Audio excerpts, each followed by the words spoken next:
Sergio Perez vs Ocon. When Esteban Ocon joined Force India in 2017, the team didn't know they were about to sign up for a year-long demolition derby. It started in Canada. Ocon was clearly faster, but the team wouldn't let him pass Perez. The tension bubbled. 2 races later in Baku, the dam broke. Ocon tried a tight move on the inside, clipped Perez, and both cars slammed into the wall. A double points finish gone. Just like that, Spa 2017 took it even further. On lap 1, Ocon got sandwiched between Perez and the wall at 300 km/h. He clipped the wall and barely survived with his front wing. Later in the race, Perez squeezed him again, this time shredding Ocon's front wing completely and throwing debris everywhere. After that, Force India had to step in. They banned them from racing each other, literally. Team orders were now team law. One more collision and they'd be benched. Behind the scenes, the hostility never cooled. Ocon hinted that Perez was putting his own interests ahead of the team. Perez responded by calling Ocon immature. Their engineering debriefs were reportedly icy. By the end of 2018, Force India collapsed financially and was bought out. Only one seat remained at the new racing point. It went to Perez. Ocon was dropped from the grid entirely. The feud didn't just damage a season, it reshaped Ocon's career. 2 years of team clashes, DNFs, and backroom battles. And in the end, the guy with more seniority won. Ocon never forgot it. And from that moment on, every teammate became a potential threat. Max Verstappen versus Ocon, November 11th, 2018, Interlagos. Max Verstappen had the Brazilian Grand Prix in the bag. He'd carved through the field, overtaken Hamilton, and was cruising toward a dominant win. Esteban Ocon was a lap down in a Force India, not even in the points. Then came lap 44. Ocon, on fresh supersofts, went to unlap himself. Verstappen, on worn mediums, wasn't expecting a challenge. They went side by side through turn 1, then turn 2. Ocon held his line. The cars touched. Verstappen spun. Just like that, the race was gone. Hamilton took the win. Verstappen exploded over the radio, and the drama wasn't finished. In the cool-down room, Verstappen made a beeline for Ocon. He shoved him once, then again.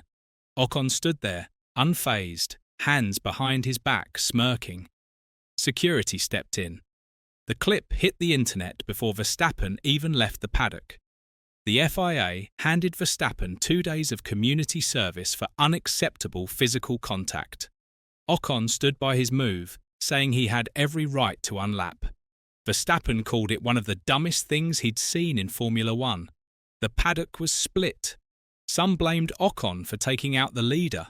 Others said Verstappen cracked under pressure, but there was no fixing it. Ocon had erased a win, triggered a viral shove, and walked away as the most controversial driver of the weekend. He didn't score a single point that day, and yet he ended up stealing the spotlight from the guy on the podium. Daniel Ricciardo versus Ocon.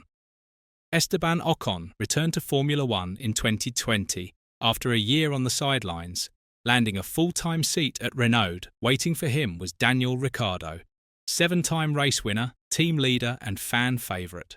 On paper, it looked balanced. On track, it was one-sided. In the 2020 season, Daniel Ricciardo out-qualified Esteban Ocon in the majority of races and scored significantly more points, including 2 podium finishes, while Ocon did not reach the podium that year. Ricciardo generally showed stronger pace and consistency throughout the season, resulting in a clear performance gap between the teammates. Behind the scenes, things weren't much better. Media appearances between the two had a strange tension. Ricciardo played it cool. Ocon gave polite smiles, but the body language was stiff. The camaraderie you'd expect between teammates never showed up. Then came the one flash of light, Sakir 2020. With Ricciardo leaving for McLaren, Ocon stepped up and scored his first ever F1 podium, second place in a chaotic race. He called it emotional, a breakthrough moment. Ricciardo? He left without a farewell podium and barely acknowledged the result. The vibe between them never hit hostile, but it never felt right either. Ricciardo was the star, Ocon the understudy. And once Danny Ric walked out the door, the power dynamic flipped fast. Suddenly, Ocon was the lead man. Suddenly, the pressure shifted. It wasn't a feud that made headlines. No crashes, no insults, just two drivers in the same garage moving in totally different directions. And for a full season, Ocon had to watch his teammate get all the glory, while he faded into the background. Fernando Alonso versus Ocon. When Fernando Alonso rejoined Formula One in 2021, Alpine gave him a car and a young teammate in Esteban Ocon. From the outside, it looked like a veteran mentoring a rising star. That illusion didn't last long. At the Hungarian Grand Prix, Ocon scored his first win. Alonso held off Hamilton for 10 laps with one of the most intense defensive drives in modern F1. He called it teamwork. Ocon barely acknowledged it. No radio, thanks, no post-race credit. The awkward silence was louder than the champagne. By 2022, things got worse. They collided twice on the opening lap in Saudi Arabia, then again in Brazil during a sprint. Alonso got on the radio and snapped, "He threw me off the track. I lost a piece of my front wing. I don't care who it was. This guy destroys everything." The next day, he did name names. One more race and it's over. Finally. Ocon brushed it off, called it racing. Alonso wasn't playing that game. He signed with Aston Martin mid-season and didn't even tell Alpine management until the deal was done. He was gone. No farewell, no handshake, just a trail of bruised egos and burned bridges. Ocon finished ahead of Alonso in the points. Alonso didn't hide how he felt about it. He framed it as a moral win, claiming the team had favoured Ocon all season. Alpine pushed back, saying both drivers were treated equally. Nobody bought it. Whatever peace they kept for the cameras fell apart by year two. 2 world titles in one garage. Only one walked away smiling. And it wasn't the guy still wearing Alpine blue. Lewis Hamilton versus Ocon. Esteban Ocon doesn't shout when he's racing Hamilton. He just fights for inches like he's got something to prove. And over the years, those inches have added up to a low-key rivalry full of side-eye and contact. In Brazil 2021, Lewis Hamilton started from P10 after a grid penalty. He charged through the pack like a rocket. When he reached Ocon at turn 1, things got tight. Ocon didn't make it easy. He squeezed him hard into the corner. No contact, no complaint, just elbows and attitude.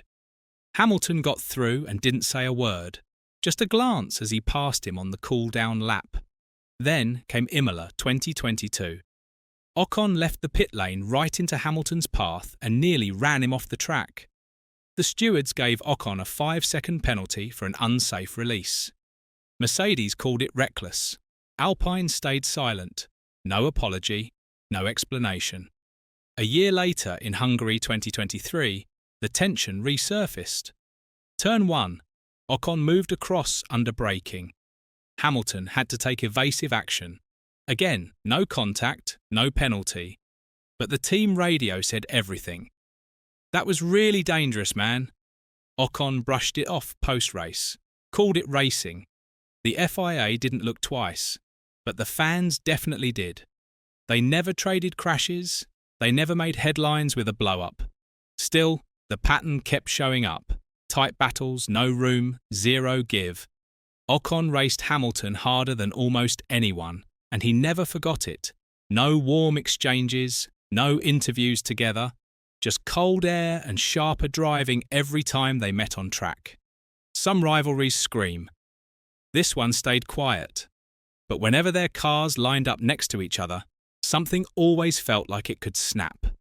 And neither one ever looked like they'd blink first. Pierre Gasly versus Ocon. Esteban Ocon and Pierre Gasly grew up together in Normandy. Same region, same racing circles, even the same karting competitions. But behind the smiles was a tension that never really disappeared. By the time they reached Formula One, the friendship was done.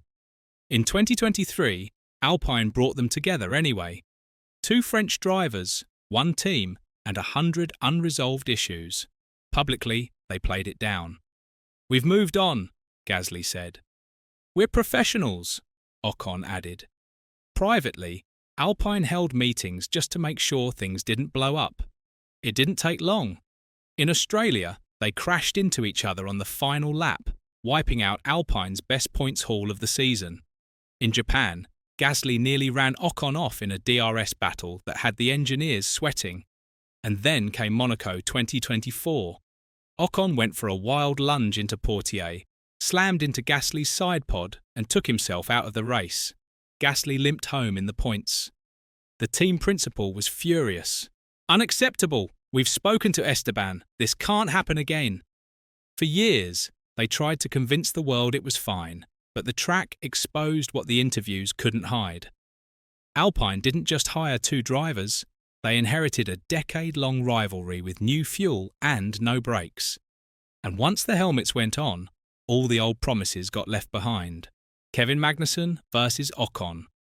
Esteban Ocon and Kevin Magnussen never had a major crash. No fists, no post-race shoves. But the disrespect between them, that part was loud. It started in 2017, when both were battling in the midfield.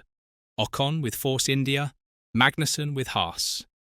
At Suzuka, Magnussen made a late dive on Ocon at the hairpin and forced him wide.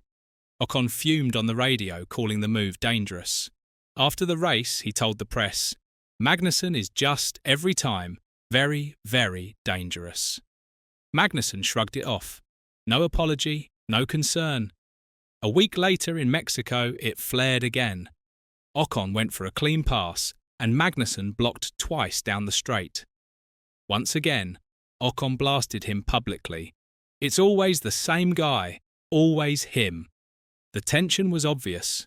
No interviews together, no friendly nods in the paddock, just cold stares and wheel-to-wheel fights that always seemed personal.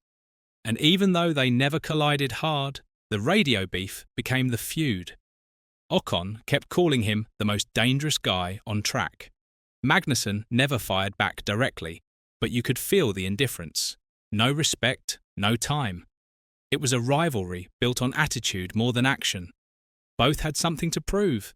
Neither cared to back down. And by the end of 2017, fans didn't need quotes or fists to see it. They were driving like they wanted to embarrass each other. Undeniably, he has fought everyone and outlasted most. But how long can Esteban Ocon survive when the whole grid wants him gone? Comment down below as you leave a like, subscribe, and turn on the notification bell for more amazing videos like this one.